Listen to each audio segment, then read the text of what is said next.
So Fabio Wardley and David Adeleye got into a confrontation and a brawl at the kickoff press conference for Tyson Fury versus Francis Ngannou. They were being interviewed, and David Adeleye started goading Fabio Wardley, basically like, yeah, what are you looking at? What are you looking at? And Wardley walked up to Adeleye, but he looked a bit sheepish to me, Wardley. It looked a bit like he was unsure how to handle the confrontation, so he walked up to Adeleye, and Adeleye shoved him. Maybe it was Adelaye's plan all along to do this kind of thing, to kind of unsettle or unnerve Fabio Wardley, but that's what he did. He shoved him. Fabio Wardley responded by trying to come back at David Adeleye after he'd been shoved. He seemed to lose his temper. And then this guy here, who is really a central figure in this whole brawl, a member of Team Adeleye with this kind of khaki green hat on, he stepped in Fabio Wardley's way. Now, Wardley, as you can see here, tries to shove the guy out of the way and puts an elbow up against the guy's neck or his face here.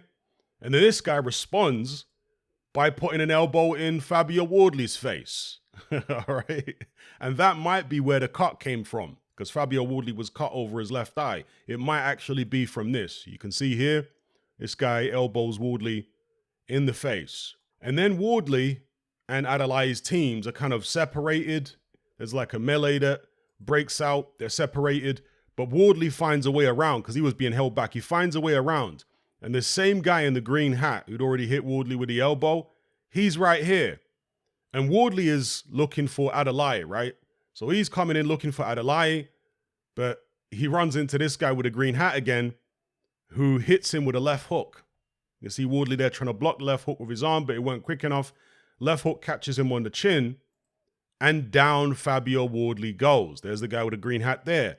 So Wardley getting decked by a member of David Adelaye's team. That must be a very humiliating thing for Fabio Wardley. And I'm sure David Adeleye is going to play on that.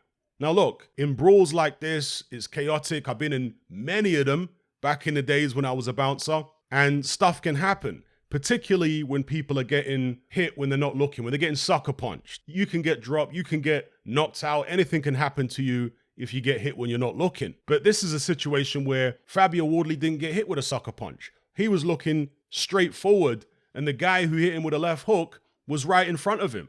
The guy didn't sucker punch him. Now, the fact that Fabio Wardley got cut, some people are saying this could jeopardize the fight. Well, it didn't look like a particularly bad cut to me, but then again, you'd imagine that Fabio Wardley would be looking to get into training camp relatively soon, but that cut, based upon what I saw, probably won't even require stitches. Probably just put a bit of those little strips, what they call steri strips, over the cut and let it heal. So yeah, let me know what you guys think about this in the comments below. Fabio Wardley getting pieced up by a member of David Adelaye's team. Now, I could be wrong here. I'm assuming this guy to be this confident of taking on a professional, unbeaten heavyweight boxer. He must have some kind of fighting experience himself.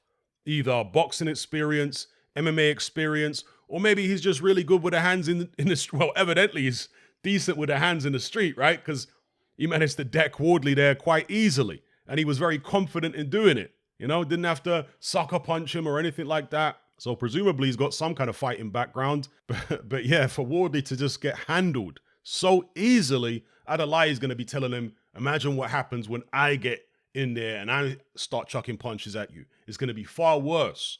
So from a psychological point of view, this really went terribly for Fabio Wardley. I don't think he was comfortable being confronted by David Adeleye. And I think Adeleye understood that very early on during this rivalry between them, that Fabio Wardley kind of feels uncomfortable in those confrontational situations. And that's why David Adeleye kept sticking it on him like that, because he realized he was uncomfortable. And so this, I think, was a continuation of it. It's what Spencer Fearon and Tunde Ajayi refer to as roadman science. This is an example of roadman science from David Adeleye sticking it on Fabio Wardley like that. Fabio Wardley, I think, is from Ipswich. He's not from the same kind of environment as David Adeleye, who's from Ladbroke Grove, West London. You know what? Ladbroke Grove, West London, it's not like the roughest part of London you've ever been to, but it's, you know, it has its moments. That's what I'll say about Ladbroke Grove. There are definitely rougher parts of London than that, but yeah, there are definitely people in Grove who've always got busy. And of course, that's where they have the Notting Hill Carnival. And if you grow up around Ladbroke Grove, you're going to see all kind of crazy stuff at Carnival over the years and get involved in crazy stuff in many instances. So David Adeleye used the roadman science, worked out well for him. Psychologically, how's Fabio Wardley going to feel about this now? Licking his wounds, getting pieced up by a member of Adeleye's team.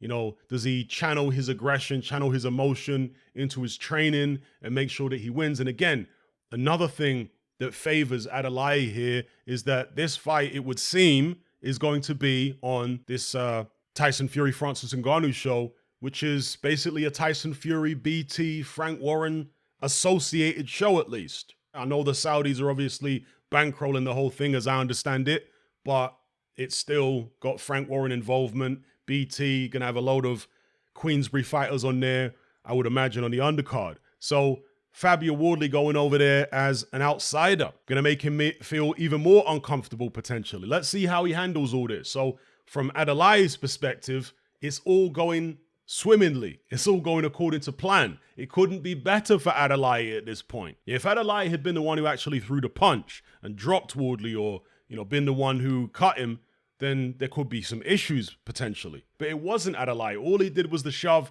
and there's shoves at boxing press conferences and weigh-ins all the time. A few months ago, there was that confrontation between Richard Riakporhe and Lawrence Okolie. So that stuff happens all the time in boxing. That's no big deal.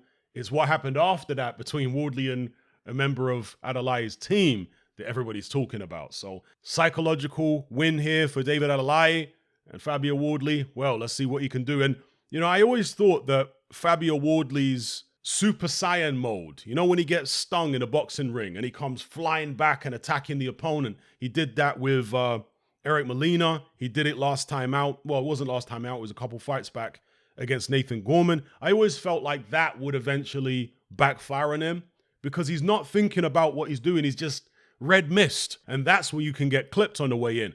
I thought that would happen to him in a boxing ring eventually. I didn't expect it to happen in a brawl at a press conference.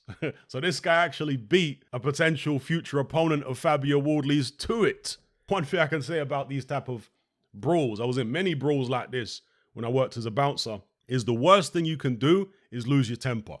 Because that's when someone can sneak up on you and sucker punch you, or you just not focused on the right people and you get hit with a shot. Maybe if it's not even a sucker punch, you get hit with a shot that you're not expecting or focusing on. You need to keep your wits about. You need to be looking everywhere. And if you can, get your back towards a wall. You know, when it's all kicking off and all punches are flying everywhere, your eyes need to be looking everywhere at the same time. Do you know what I mean? To make sure you've got a grasp of the situation.